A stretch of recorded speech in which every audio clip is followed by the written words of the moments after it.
Hello, y'all. My name is Anthony Sanders. The reason I'm creating this video is because I've been stalked, and there's been a few attempted kills, murders, whatever you want to call it. It ties back to my brother. When I was young, I was a truck driver. I gave him $10,000. He took that $10,000.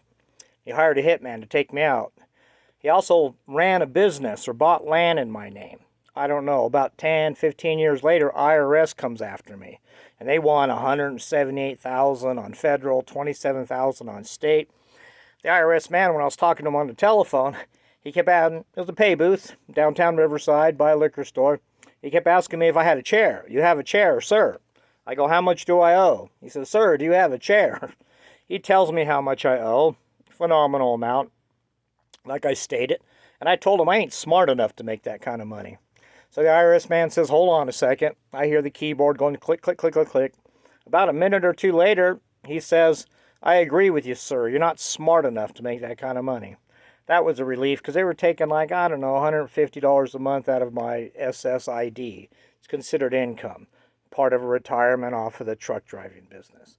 Now, the whole thing is I don't have any proof of all this, but there's enough evidence out there. On 2019, December, just the night after Christmas, it was Christmas night, about 1 o'clock in the morning, 3 people came after me and tried to kill me. I was up in the hills behind the pot shop and the liquor store on the corner of Dillon and Palm. This is right here in Palm Springs, Desert Hot Springs area. Okay, so I was in Desert Hot Springs there, and it's about 1 o'clock at night. Now, previous to this, I was stalked for, I don't know, at least 20 days. It started in Cathedral City. People started stalking me there real heavily.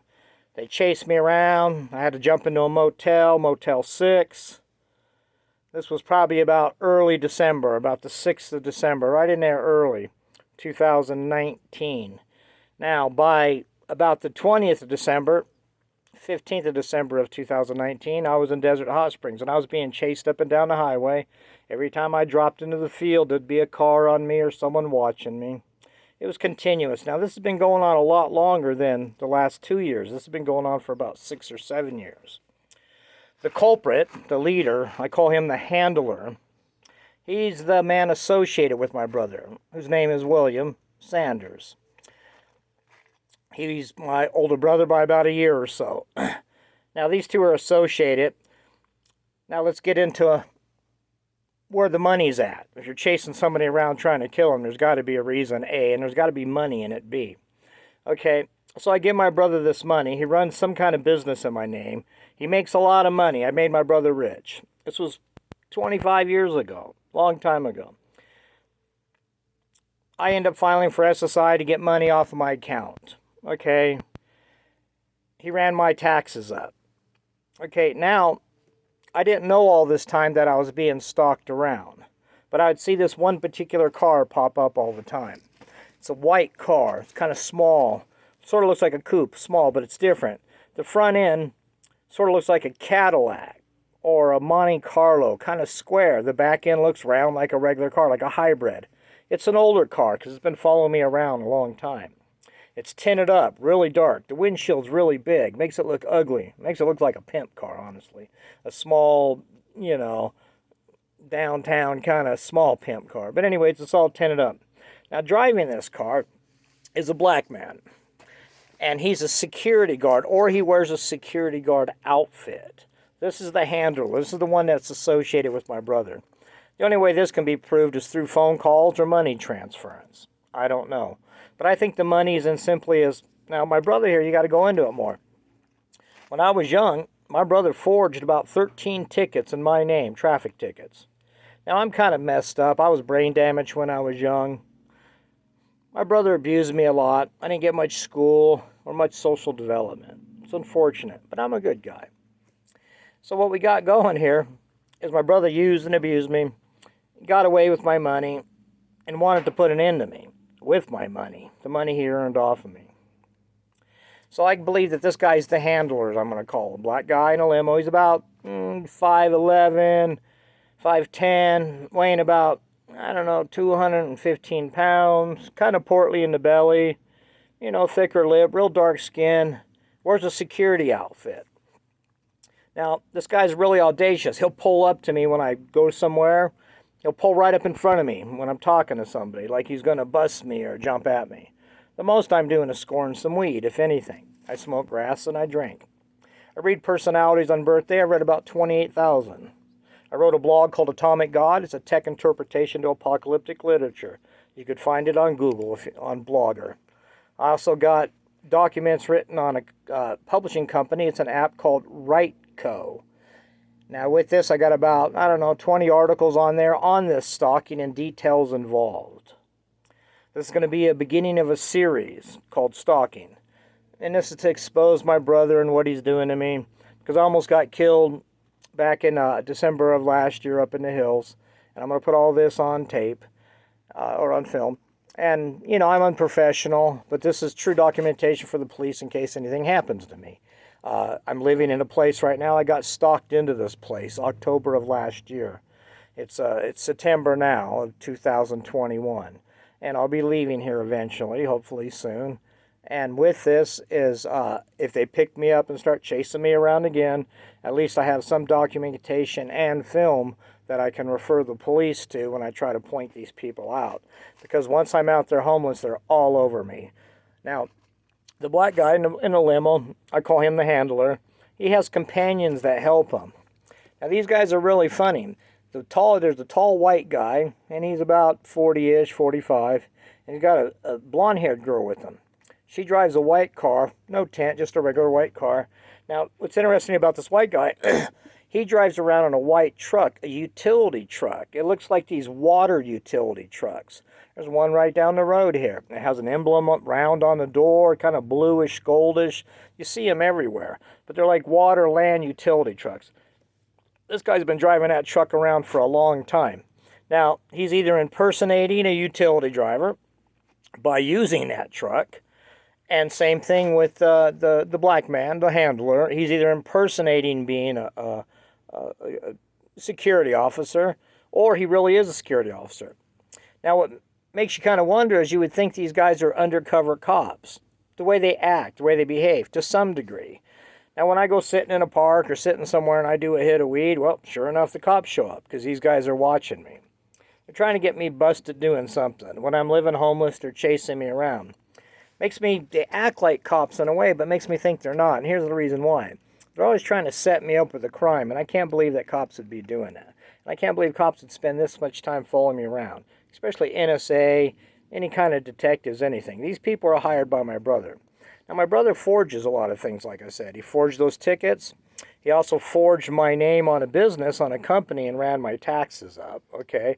And the IRS man admitted to me that that's what happened, but he says it's up to me to prove it, okay? And I said, well, why don't you go after him? And he goes, the IRS man told me if my brother forged, did identity theft on a handful of people, more than one, well, then the IRS would go after him. But since it was just me, small fish. So, and then we progress on. Now, where's all the money coming from? This black guy has been chasing, and his team, it's a hit team. There's another white truck that follows him too. It's a heavy white guy. Now, this truck, I happen to get his license plate, the last 5 digits. The last 5 digits are 2, 3, 4, 1, 1. Now, this is a white truck. It looks like an old Ranger of some type, a small one, a 4-cylinder. Piece of junk kind of old one. Had a camper shell on it when I seen him. But this guy popped up all around me all the time. So he's definitely one of the vehicles.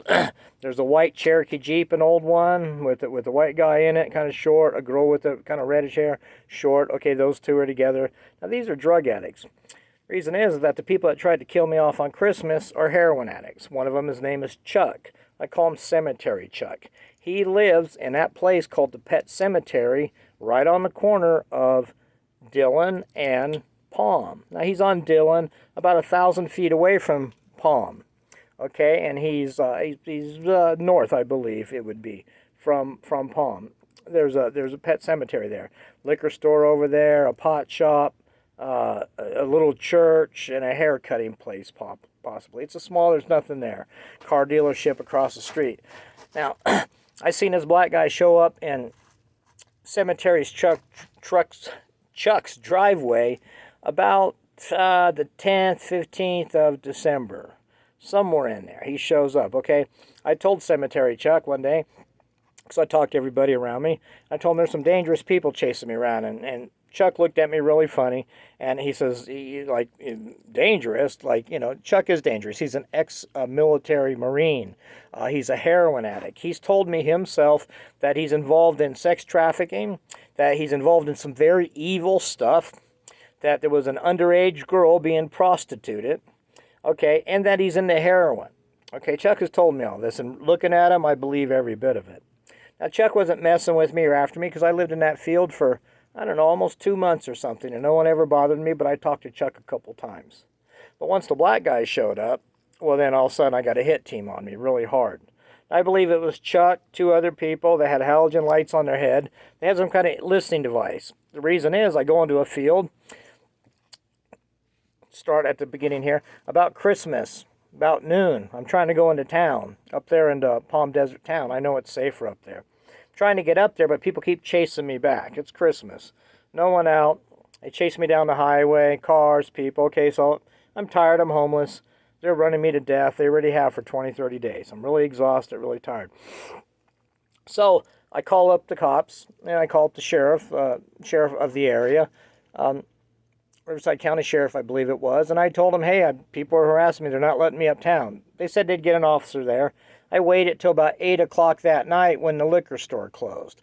Once the liquor store closed, well, I couldn't hang in the parking lot anymore. So I tried to go uptown again. It was dark. I got chased back into the hills. I had no choice but to go into the dirt. So I'm down in the dirt. I'm in the river bottom.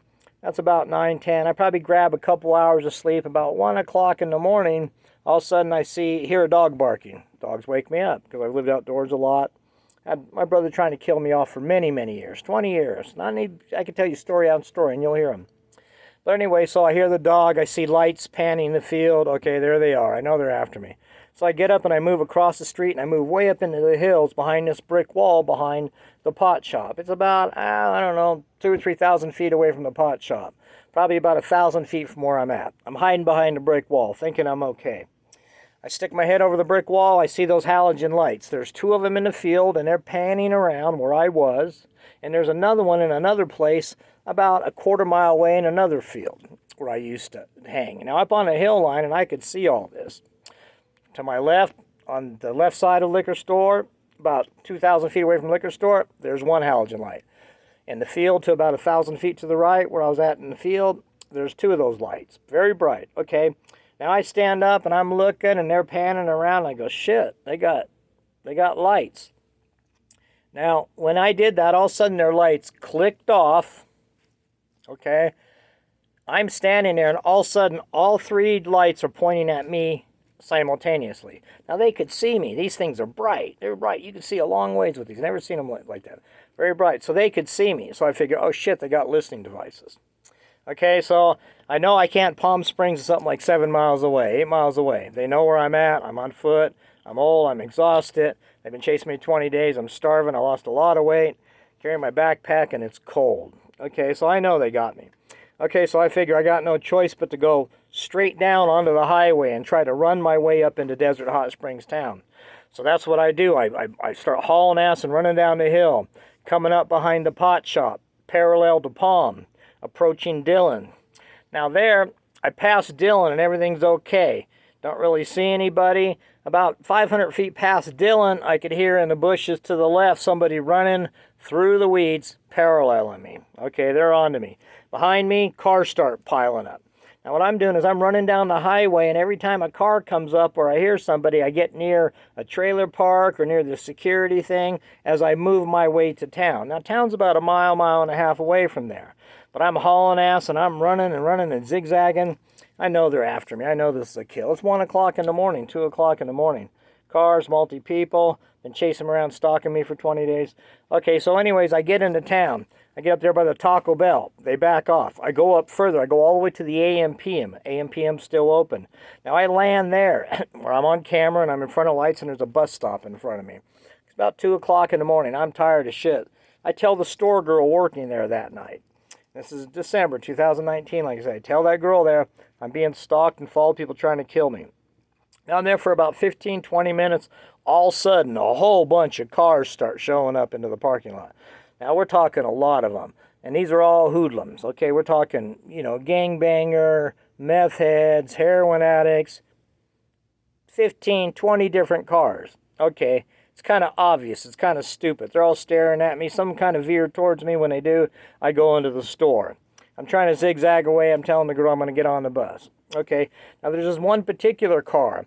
It's a Mustang, a 2018 Mustang. One of those nice 6-speed, really nice ones, okay? This thing had Patriot written on the front bumper, like the football team. Didn't get the license plate. It's all tinted up. It's on Dillon, and every time it comes to the stoplight right there by the AM/PM, it peels off its tires and turns around and peels off its tires, and all these cars are around and people are watching. I've got 20, 30 people. Obviously a hit contract on me. A heroin hit contract on me. Put down on me by that black guy in the limo who works for my brother. This is true, and this could be followed. Now, I ended up getting on a bus, and I got stalked all the way. I hopped on that bus, and as I hopped on that bus and I rode my way into Palm Springs, every bus stop, there was a car. Every time there were people get on the bus and watch me. So I couldn't get away from them. There'd be someone on the bus, drug addicts, you could tell. Now, when I got to Palm Springs, I didn't know what to do. I'm tired. It's morning time. I tell the bus driver, this guy's stalking me. I tell him who it is, the guy on the bus. The bus driver gets on the bus. He looks at the guy because he was on a break. We're in Palm Springs. And we both look at him. I go, that guy right there, he's been put on the bus to stalk me. The bus driver knew I was serious. And he goes, you need to go to Coachella Valley Mission. So he gave me a free bus pass, an emergency bus pass. I hopped on that bus, and I landed in Coachella Valley Mission, and the cars were stalking me all the way. Multi-cars. Okay, it's a drug contract. I land in Coachella Valley Mission. 5 minutes later, 3 or 4 or 5 different cars pull up in the area. 6 cars. 10, 15 people roll out of there. Day after Christmas. Roll out of there, and they're all standing there together. This is the hit team that was tracking me around. This can be seen on film. These people are on film. Okay? Can't prove anything, but it's there. Okay, now this went on. Now I stayed there at Coachella Valley Mission for a month until my time was up. Then I came up here to Yucca where I'm at. I was stalked severely down here in Yucca for another, for about a month, 2 weeks. It was winter. It was cold. I called the police and I told Officer Dillon. He says, oh, you're not being followed, blah, blah, blah. But he's a young rookie and, it's a very complex problem. No proof.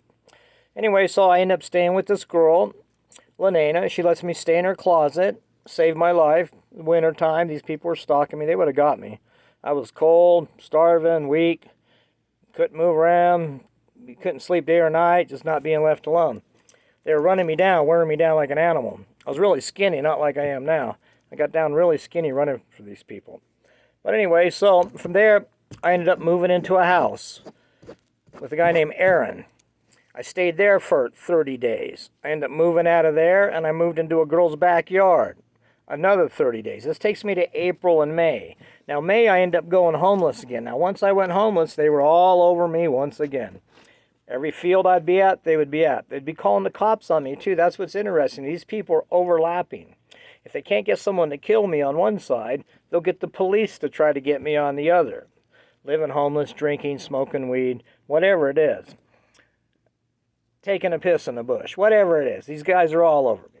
Okay, so on May then, about June, somewhere in there, May, June, I meet this girl named Karen.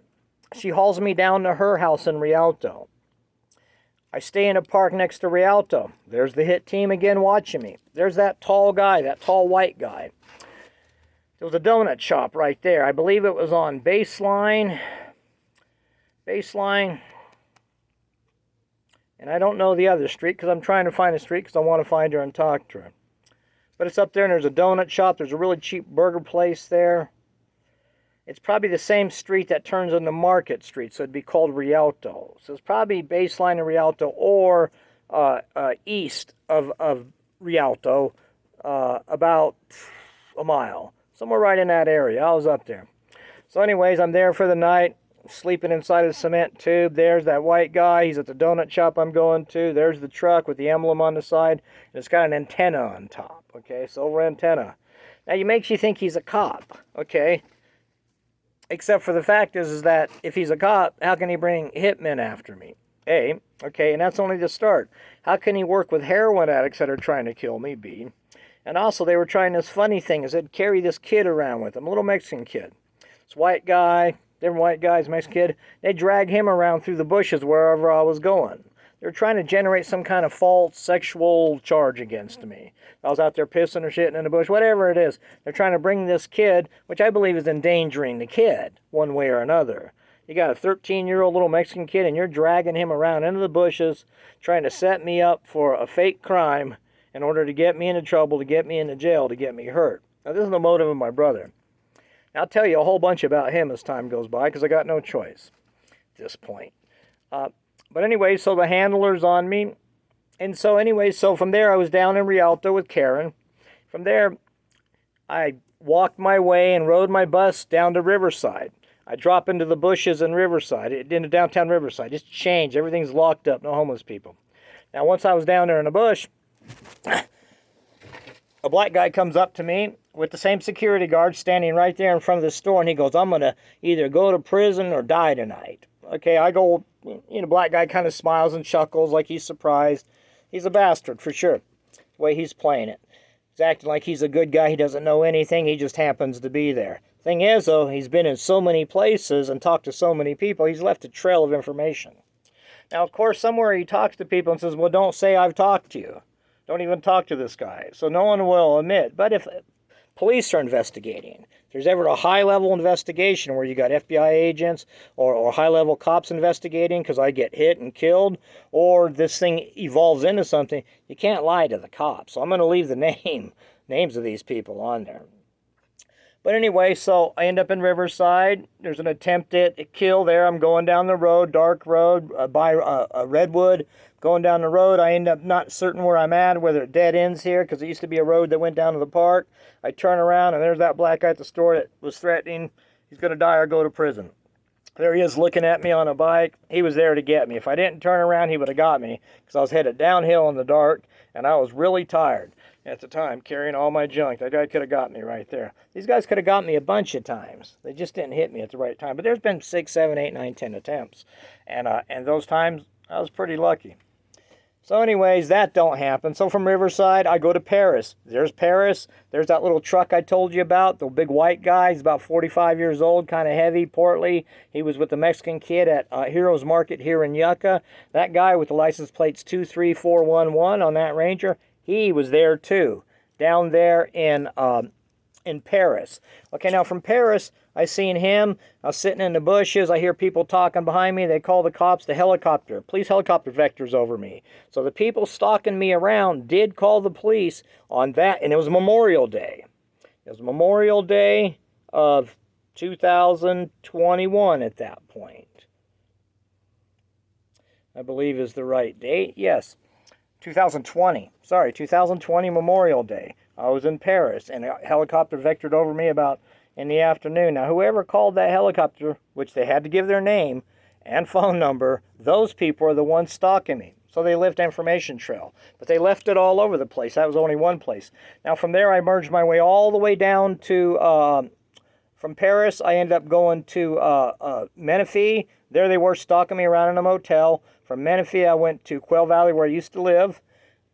There, I hooked up with a girl named Diana. We hopped in, and they were there following me around. They came in the hills. The guy with the white guy with the license plate 23411 was on a quad. There's a big silver truck on a hill, and that black truck was chasing me around. It's the same black truck that was out here stalking me. Whoever these people are, they're high-level criminals, and there's got to be a contract, and they're drug-related. Anyway, so they see me in Quail. I hop in a car with Diana that night, okay? I stay one night, maybe two. I hop in her. We're driving. It's night. We buy some alcohol. We're flying down the freeway. Not Tony. What's his name? No, his name is Tony. Thomas is the other brother. Tony. His name is Tony, like mine, Tony. He's driving. We left Quail Valley. We go down the hill towards Paris. We hop on the freeway and we start rolling towards Blythe. That's where I'm going to be dropped off. I'm paying $40-50 to get a ride to Blythe. Okay, bought some booze for us. Okay, so we're headed down the freeway. Now we're going down the freeway fast, and I mean we're going down the freeway anywhere from 85 to 95 miles an hour, almost all the way. Totally illegal. Guys just floating through lanes. I even tell him, I go, if a tire blows out at this speed, we're dead. This car will roll. He thinks he's on meth, because, you know, most people I know are. And so he's not afraid, and he thinks he's all bad and intimidating. I don't give a shit. I'm tired. I'm just trying to be stalked. I know it. I'm trying to move from one place to another. Now, at this point, I didn't know who was following me. I didn't figure it out till I sat here for months and started backtracking. But anyway, so we're flying down the freeway really, really fast. They dump me off in the dark. I go behind the Flying J in Edinburgh, there by Blythe. They pick me up again. The very next day, they're all over me in Blythe. From there, I pick a ride with another guy. We drive all the way back up to here. I know I'm being followed. I could tell people are following me. I don't know who they are. I didn't put it together, like I said. But now we drive all the way up here. We go the long ways up to 177, I believe it was, the scenic route coming out of Blythe. We end up getting stuck out here in the sand. He gets stuck in the sand. So during the day, we can't bury out. Now, while we're stuck in the sand, sure enough, here comes that white SUV with that blonde-haired lady checking us out. We had to stay that night. I didn't get to sleep because I didn't have any alcohol. So anyways, this guy with the little teeny cart, a short little dark-haired Mexican guy, the same one who hauls that kid around. Same guy, same team. Which will show up later, about 6 months after this event. He's walking up and down the road with his cart,